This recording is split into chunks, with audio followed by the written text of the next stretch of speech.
pastikan korang mendaftar melalui MySejahtera, ataupun kalau korang perlukan maklumat yang sahih, korang boleh merujuk kepada klinik kesihatan ataupun pejabat kesihatan yang berdekatan.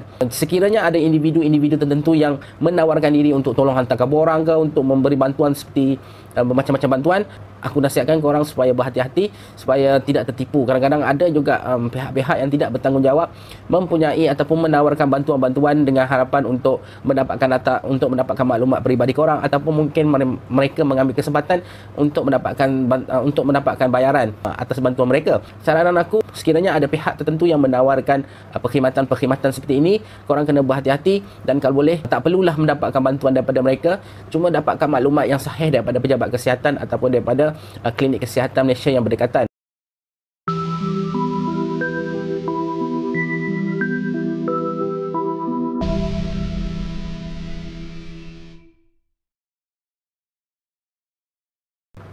Assalamualaikum warahmatullahi wabarakatuh dan selamat sejahtera kepada semua subscribers aku. Thank you so much kerana melawat video ini. Kepada yang baru masuk tu, welcome to Azan Nasa Sport. Untuk video kali ini, aku nak share kat korang mengenai pendaftaran vaksin untuk program vaksinisasi negara bagi COVID-19. Untuk makluman korang, pendaftaran untuk vaksin ataupun pendaftaran untuk mendapatkan vaksin COVID-19 telah pun dibuka pada 23 hari bulan Februari. Pendaftaran untuk suntikan vaksin untuk COVID-19 boleh dibuat melalui aplikasi MySejahtera, aplikasi MySejahtera yang dalam phone kita tu. Dalam video ini aku akan tunjuk kat korang macam mana korang boleh daftar untuk vaksin COVID-19 tersebut. Aku akan tunjukkan ya. Seperti biasa, untuk mendaftar bagi mendapatkan suntikan vaksin COVID-19, kita perlu mendaftar menggunakan MySejahtera. Aku rasa semua orang ada aplikasi MySejahtera di dalam telefon bimbit mereka ataupun dalam telefon bimbit korang. Tetapi pastikan korang update dulu aplikasi MySejahtera supaya feature pendaftaran vaksin tu ada dalam apps MySejahtera korang. Okey, kalau korang tekan MySejahtera ni, okey, macam kes aku telah kemas gini ataupun update aku punya MySejahtera. Jadi takkan ada pop-up lah. Tapi kalau korang belum update lagi apps MySejahtera korang, dia akan ada macam pop-up dekat depan ni, meminta korang untuk update. Jadi korang kena update dulu. Okey, apabila korang dah update, dia akan keluar macam ni lah. Okey, macam paparan yang biasa kita nak scan QR code apabila masuk kat mana-mana tempat ataupun premis. Jadi korang tekan button close ni. Okey, tekan button close ni. Okey, korang akan dibawa kepada dia punya homepage. Okey, dia punya laman utama lah. Kalau korang dah update korang punya apps ni, dia akan ada ni, dia akan ada feature COVID-19 vaccination ni, yang ni. Kalau korang tak update lagi, korang kena update lah. Okey, baru dia punya pilihan ni keluar. Jadi korang tekan je button COVID-19 vaccination ni. Vaccination, bukan vaccination. Vaccination. Alamak, kena kecam lah aku lepas ni, kena gelak. Okey, COVID-19 vaccination. Okey. Okey, vaksin for bla bla bla bla. Okey, tekan dekat ni lah, dekat nama aku ni. Okey, tekan kat sini. Okey, tekanlah kat sini. Okey. Okey, so dia suruh verify your name and IC passport number bla bla bla, dunding. Okey. Ini korang hanya perlu klik dekat bahagian. Okey, kau perlu klik dekat bahagian confirm ni. Okay, mudah saja. Okay, kamu tekan confirm. Are you sure? Okay. Okay, lepas tu klik dia kata, okay, thank you for verifying your details, and then click next to see if you have been enrolled for the vaccination program. So klik je lah dekat next.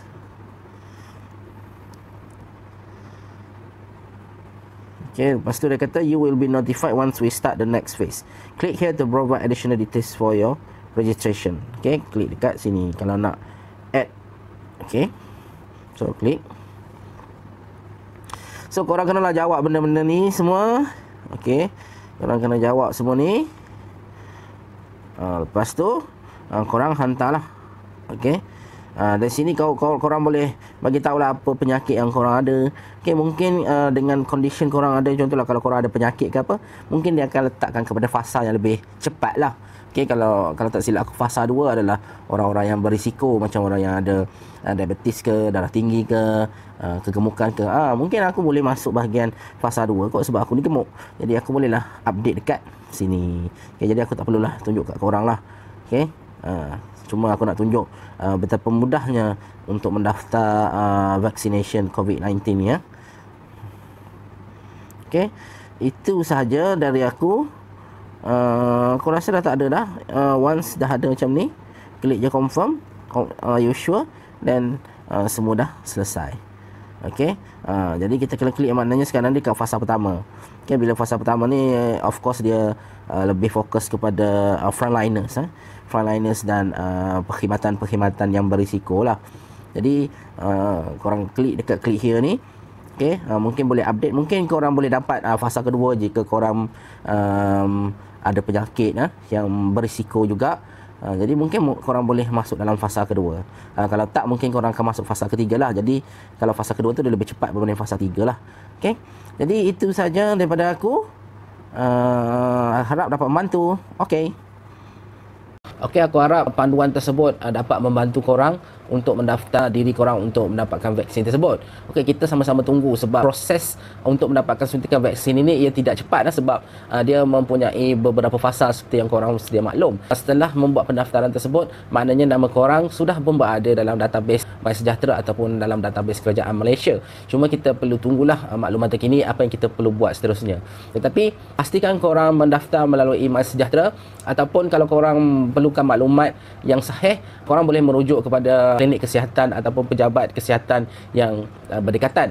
Sekiranya ada individu-individu tertentu yang menawarkan diri untuk tolong hantar kabur orang ke, untuk memberi bantuan seperti macam-macam bantuan, aku nasihatkan korang supaya berhati-hati, supaya tidak tertipu. Kadang-kadang ada juga pihak-pihak yang tidak bertanggungjawab mempunyai ataupun menawarkan bantuan-bantuan dengan harapan untuk mendapatkan data, untuk mendapatkan maklumat peribadi korang, ataupun mungkin mereka mengambil kesempatan untuk mendapatkan bayaran atas bantuan mereka. Saranan aku, sekiranya ada pihak tertentu yang menawarkan perkhidmatan seperti ini, korang kena berhati-hati, dan kalau boleh tak perlulah mendapatkan bantuan daripada mereka, cuma dapatkan maklumat yang sahih daripada pejabat kesihatan ataupun daripada klinik kesihatan Malaysia yang berdekatan.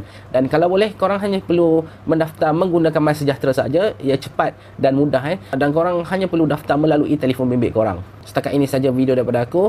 Please like, please subscribe, please comment, please share, dan please ketik butang loceng untuk mendapatkan video notification terkini daripada aku.